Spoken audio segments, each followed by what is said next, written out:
Turkish March, Road to Boston, The Harriet.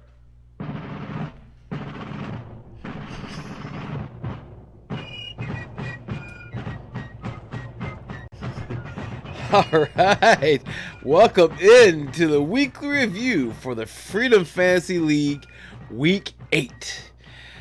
We are pretty much halfway through the fantasy season, so let's see how we all fared. So, Snake Eyes, Poison Joel's terrible team name, 169.08 to 128.85. Mom Spaghetti gave the gut indigestion, beating them soundly, 181.85 to 136.95. God's Yard brought vengeance upon Bata, 269.35 to 195.62. And Form Blazing Sword incinerated Dean's awful team name, 164.20 to 127.90. Which, of course, that leads us up to, the match of the week. Now, okay, so in a refreshing move, the Dark Knight Rises finally fielded a team that at the start of the week was full of playable players in their match versus Racer X. Unfortunately, no one told his players that they weren't on the bench anymore like previous weeks because they didn't show up, which helped Racer X end Sunday night with a 152.83 to 68.85 lead.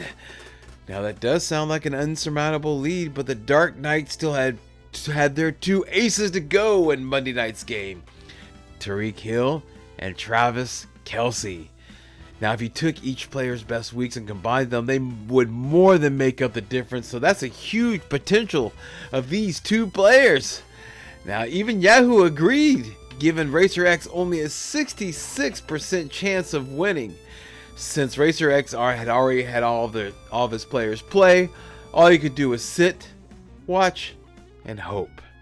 In the first quarter alone, Tyreek Hill started scoring high, and he ended up having a fantastic game. But Travis Kelce's clunker of a week derailed the comeback and couldn't prevent Racer X from running over the Dark Knight, 152.33 to 107.45. The lead was just too great to overcome. But at least you showed some spunk there, Dark Knight, so that, that's always a good thing. There's a victory there. Now, that does sound like a... Now, if you look at it, if you look at 152.33 to 107.45, that sounds like a large margin, right? It really does. You can't deny it does, But it's nothing compared to the blowout of the week. All right, so as Bombata sat on his throne laughing at all of us, God's Yard heard our cries of hope and brought judgment down on Bombata, beating them by a whopping 73.73 points. The actual end up in the score was 269.35 to 195.62. Now, you see, there's a passage that I got memorized. Seems appropriate for this situation. Ezekiel 25:17. The path of the righteous man is beset of all sides by the iniquities of the selfish and the tyranny of evil men. Blessed is he who in the name of the charity and goodwill shepherds the weak through the valley of darkness, for he is truly his brother's keeper and the finder of lost children. And I will strike down thee with great vengeance and furious anger, those who attempt to poison to destroy my brothers. And you will know my name is the Lord when I lay my vengeance upon thee. Yes, those are the last words that Bombata heard as God's Yard trampled them. Now, I did speak to Bombata yesterday, and he admitted that he still isn't walking right after that beatdown from God's Yard. So good job, God's Yard, and watch out, Snake Eyes. Bombata is loading up to lay down some vengeance of his own on you next week. All right, so after 8 weeks of battle, yeah, can you believe that? Everybody's for 8 weeks into this thing. So after 8 weeks of battle, let's see who is the lead for the quest for the Mortifer and for the Rambo. Yep. So we're going to go ahead and start with the lead for the Mortifer. After at least showing some signs, after showing at least showing some signs of life, Dark Knight had a bad week and couldn't rise from the last place and escape the lead for the Mortifer. It's his fifth loss in a row. Yeah, fifth loss in a row. And after looking at his team, I can say,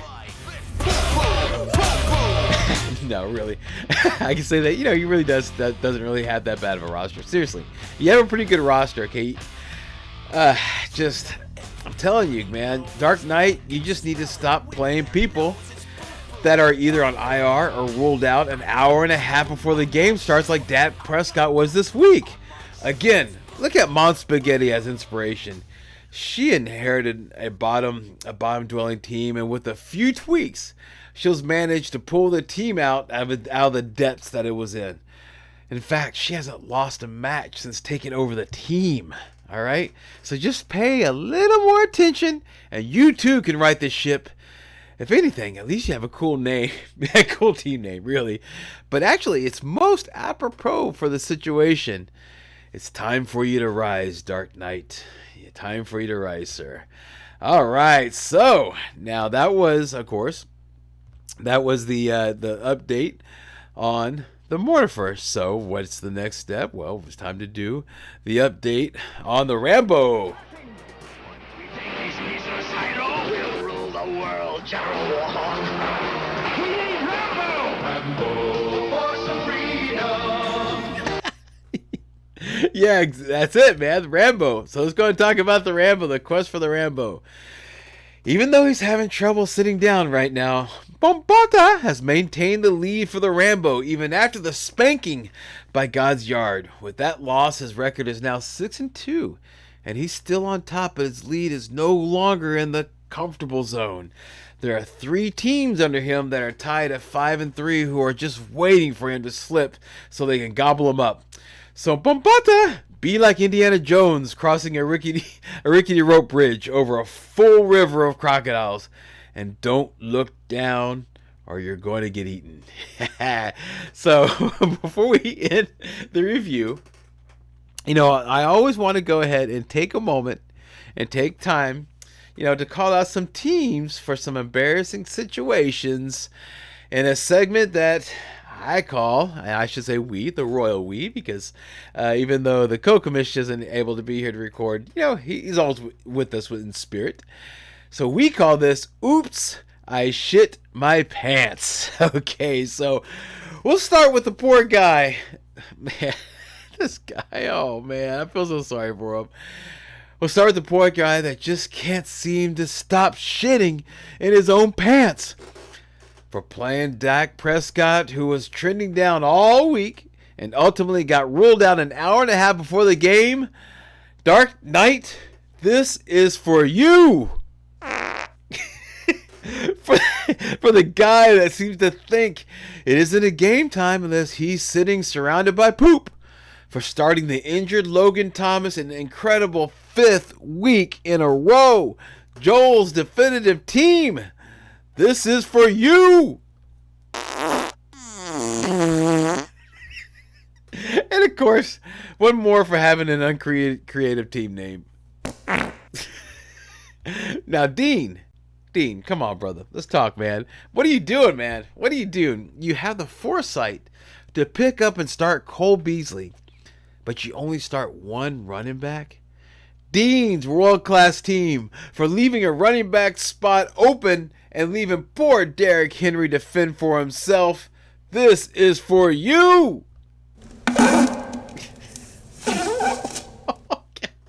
And of course, Dean, for having a lazy and unimaginative team name. Dean, this is for you.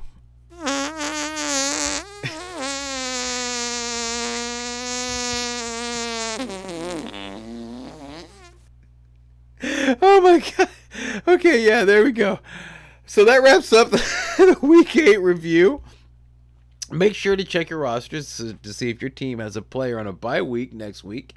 The teams on bye in Week 9 are Detroit, Seattle, Tampa Bay, and, of course, WTF, or Washington Team Football. If you have any of these players on your teams, you need to make sure and pivot or risk being called out next week on Oops, I Shit My Pants.